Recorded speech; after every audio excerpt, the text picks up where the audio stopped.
പൊന്നിന്റെ വില പാഞ്ഞു കയറുക. എന്റെ കല്യാണം പണ്ട് നടന്ന് നന്നാക്കി കിട്ടോ. കൊറേ നാളായല്ലോ അജു കണ്ടിട്ട്. ജേടിയാനോ ഇരിക്ക്, ഞാൻ വെള്ളം എടുക്കാം. അപ്പൊ വന്നാലും എന്താണെന്ന് നിങ്ങക്ക് മനസ്സിലായിണ്ടാവുമല്ലോ. കല്യാണം കഴിക്ക 29-നാണ്.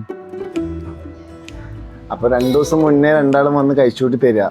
ഓ ഉഷാറാക്കുക നമുക്ക്. നോക്കി ഒന്നാത്തോട്ടേക്ക് വരും. ഇതൊന്ന് അങ്ങോട്ടേക്കേ, ഞാൻ പോരെ. അതിപ്പോ ചോദിക്കണോ? പിന്നെ ചോദിക്കേണ്ട കാര്യങ്ങൾ ചോദിക്കേണ്ട സമയത്ത് എല്ലാം ചോദിക്കാം.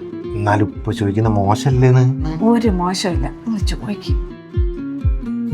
അല്ല അജു, ഈ സമയം ഇപ്പൊ ഇത് ചോദിക്കുന്നത് ശരിയാണോന്ന് അറിയില്ല. ചോദിച്ചില്ലെങ്കിൽ ഒരു മനസ്സമാധാനം ഉണ്ടാവില്ല. നിങ്ങൾ ബേജാറാക്കേണ്ട കാര്യം പറയും. കല്യാണം എത്തിയല്ലോ, ബിരിയാണിന്റെ അരി ഏതാ വിചാരിച്ചിക്കണ്? അതാണോ കാര്യം? ഞാനങ്ങ് ബേജാറായി. അതിലിപ്പോൾ എന്താ സംശയം? നമ്മുടെ പെങ്ങളുടെ കല്യാണത്തിന് വെച്ച് തന്നെ ഐമൈ സ്കൂളിന്റെ ബിരിയാണി ഷെഫ്.